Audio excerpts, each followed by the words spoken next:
झनक के जीवन में एक नया मोड़ आने वाला है और जैसे जैसे घटनाएं आगे बढ़ रही हैं, उसकी जिंदगी में उथल पुथल मच रही है। हाल ही में आपने देखा कि सृष्टि झनक को वापस अपने पास लाने के लिए आई थी, लेकिन झनक तैयार नहीं हो रही थी। उसकी स्थिति बहुत जटिल हो गई थी, क्योंकि वह सृष्टि को अपनी मां मानने को तैयार नहीं थी। झनक के लिए यह फैसला लेना आसान नहीं था, क्योंकि वह यह महसूस करती थी कि सृष्टि ने उसकी असली मां को छीन लिया है और उसकी जिंदगी को बदल दिया।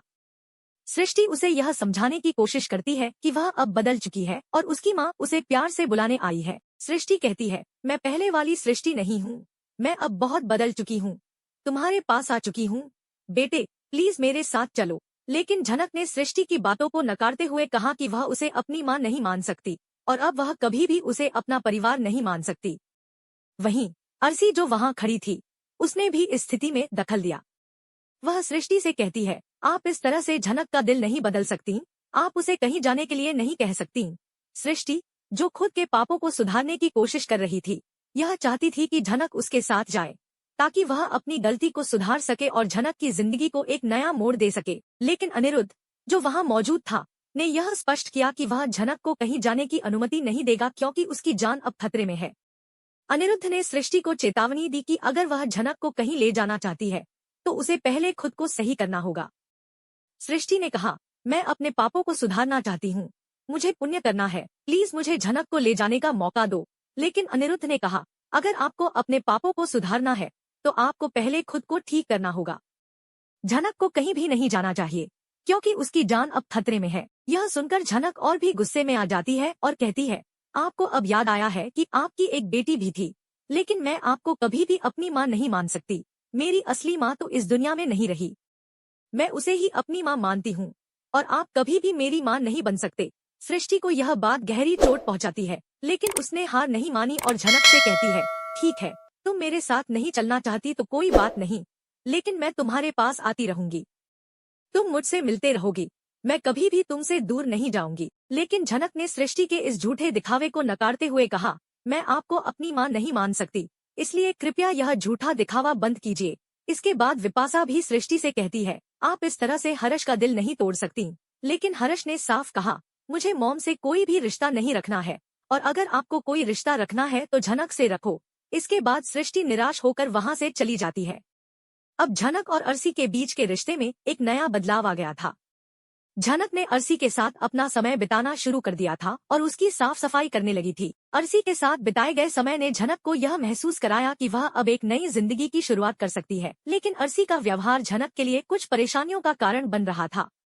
झनक और अर्सी के बीच की बहस के दौरान अर्सी ने झनक से कहा, तुम मेरे साथ इस तरह से ट्रीट नहीं कर सकती, तुम भी मेरी बराबरी पर नहीं हो सकती। यह सुनकर झनक ने गुस्से में कहा, तुम मेरी बराबरी पर नहीं हो, तुम्हें यह समझना होगा कि मैं अब उस पुराने जीवन को छोड़ चुकी हूँ। अर्सी ने झनक के साथ बहस करने की कोशिश की, लेकिन झनक ने साफ कहा, मैं तुम्हें नहीं बदल सकती और तुम मुझे नहीं बदल सकती। इस बीच अनिरुद्ध ने भी अपनी बात रखी और कहा, तुम अगर चाय पियोगी तो मुझे बताना, मैं तुम्हारे लिए कुछ बनवा दूंगा। लेकिन झनक ने इस प्रस्ताव को नकारते हुए कहा, अरे रुक जाओ, तुम मेरे लिए क्या करोगे? फिर अनिरुद्ध ने कहा, तुम जो करना चाहो करो, लेकिन तुम झनक के साथ इस तरह से नहीं ट्रीट कर सकते हो। सृष्टि जो हमेशा झनक के पीछे पड़ी रहती थी, यह जानकर भी बहुत दुखी हो जाती है कि झनक ने उसे कभी मां नहीं माना। लेकिन यह भी एक हकीकत थी कि झनक अपने पुराने दर्द और घावों को लेकर आगे बढ़ने की कोशिश कर रही थी। वह अपनी नई पहचान बनाने के लिए संघर्ष कर रही थी, लेकिन हर बार उसकी जिंदगी में नए मोड़ आते जाते थे। अब लालन जो झनक के पास आया था, उसे देखकर एक बार फिर उसकी पुरानी यादें ताजा हो जाती हैं। लालन झनक को गले लगाते हुए कहता है, झनक तुम मुझे क्यों बार बार छोड़ के जा रही हो? तुम जानती हो कि मैं तुम्हें कितना याद करता हूँ। झनक जो पहले बहुत अकेला महसूस कर रही थी, अब लालन की बातों में सुकून ढूंढती है। लालन कहता है, तुम अब मेरे साथ रह सकती हो, हम सब एक साथ हैं और अब तुम कहीं नहीं जा सकती। अब झनक को यह एहसास होता है कि उसके पास एक ऐसा परिवार है जो उसे कभी भी छोड़ने नहीं जाएगा। लालन और अप्पू ने उसकी जिंदगी को फिर से आकार दिया था और वह अब यह समझ पाई थी कि वह अकेली नहीं है। अब उसे यह तय करना था कि वह किस रास्ते पर जाएगी। क्या वह अपनी मां सृष्टि को माफ करेगी और उसे अपना परिवार मानने की कोशिश करेगी, या फिर वह अपने नए परिवार के साथ अपनी जिंदगी आगे बढ़ाएगी? अंत में यह तय करना मुश्किल था कि झनक के जीवन का अगला कदम क्या होगा। उसकी माँ सृष्टि और बाकी परिवार के सदस्य उसे बहुत प्यार करते थे, लेकिन झनक को यह फैसला लेना था कि वह किसके साथ अपनी जिंदगी जीना चाहती है। क्या वह अप्पू और लालन के साथ रहकर अपनी नई जिंदगी शुरू करेगी, या फिर वह सृष्टि को माफ करके अपनी पुरानी जिंदगी को अपनाएगी? यह सवाल झनक के लिए अब एक बड़ी चुनौती बन चुका था, और इसके साथ ही दर्शकों को भी इस दिलचस्प ट्विस्ट का इंतजार था कि झनक का भविष्य किस दिशा में जाएगा। एक पल में सब कुछ बदल गया। अर्शी ने बिना किसी और इंतजार के एक बड़ा फैसला लिया। उसने अनिरुद्ध से कहा, मैं तुम्हें आजाद करती हूँ। तुम्हारा दिल कभी मेरा था ही नहीं। तुम कभी मेरे नहीं थे। इस जिंदगी में कभी तुमने मुझे वो प्यार नहीं दिया जो मैं चाहती थी। मैं अब अपनी गलती दोबारा नहीं करूंगी। दरअसल झनक और युद्ध दोनों के बीच बैट शेयर किया गया था, और इस बात का खुलासा आदित्य ने किया था। वही कारण था कि यह सब हो रहा था। अर्शी ने ड्राइवर्स पेपर पर साइन किए और बिना पीछे देखे हमेशा के लिए अनिरुद्ध की जिंदगी से निकल गई। अर्श का परमानेंट एग्जिट सिर्फ एक कहानी का अंत नहीं था, बल्कि एक नए दौर की शुरुआत थी। झनक और अनिरुद्ध की शादी एक नई पहचान बन गई थी। यह पहली बार था जब झनक बिना किसी छुपने के अपने असली प्यार को अपनाने वाली थी। अनिरुद्ध ने उसकी तरफ देखा, जो कभी सिर्फ एक सपना लगता था, आज वो सच हो रहा था। शादी की रस्में शुरू हो चुकी थी, और इस बार कोई रुकावट नहीं थी। फेरे लेते वक्त अनिरुद्ध ने झनक की आंखों में देखकर कहा, आज से हम दोनों सिर्फ एक दूसरे के साथ नहीं, एक नए सफर के हमसफर हैं।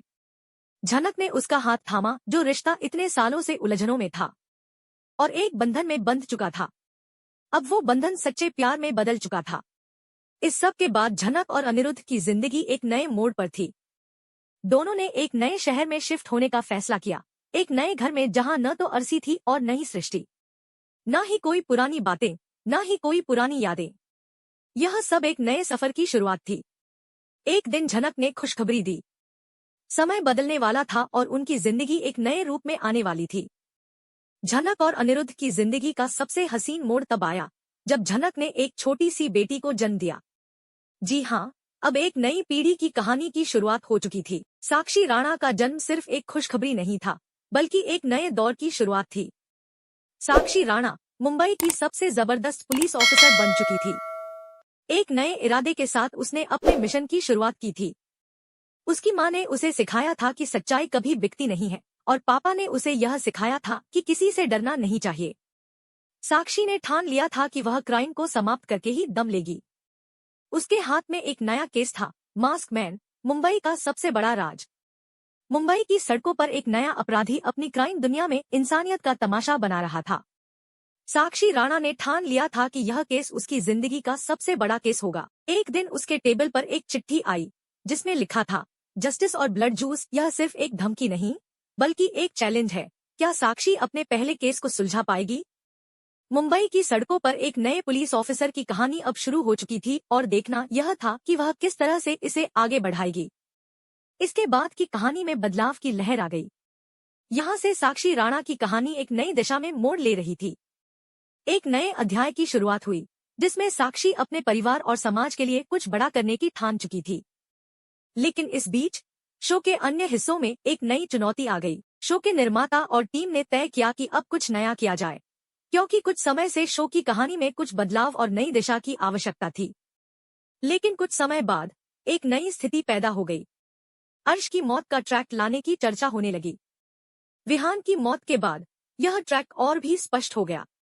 इसे लेकर चर्चा थी कि शो में एक लीप आएगा और फिर कहानी को एक नए दिशा में ले जाया जाएगा। यह लीप 2 पार्ट्स में आएगा, लेकिन अब तक इस पर कोई आधिकारिक पुष्टि नहीं हुई थी।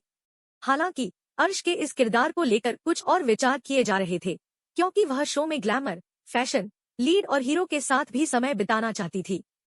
अर्श का किरदार एक समय में शो का हिस्सा बन चुका था, लेकिन अब वह अपनी भूमिका को लेकर कुछ नया करने की दिशा में बढ़ चुकी थी। शो में उसकी उपस्थिति से क्या बदलाव आएगा, यह देखना दिलचस्प होगा। लीप के बाद शो के कुछ नए बदलाव होने की संभावना थी, जिसमें झनक और अनिरुद्ध के बीच की दूरी बढ़ेगी और वह फिर से एक साथ होंगे। शो की आगे की कहानी में कई ट्विस्ट और मोड़ आने वाले थे। इन बदलावों से यह भी साबित हो रहा था कि कभी कभी कहानी की दिशा पूरी तरह से बदल जाती है और दर्शकों को नए विचार और नए विचारधाराओं से रूबरू कराया जाता है। अब सवाल यह था कि झनक और अनिरुद्ध के साथ आने के बाद क्या शो एक नई ऊंचाई पर जाएगा, और क्या अर्श की उपस्थिति इस नए ट्रैक में शामिल होगी? इसका जवाब समय ही देगा।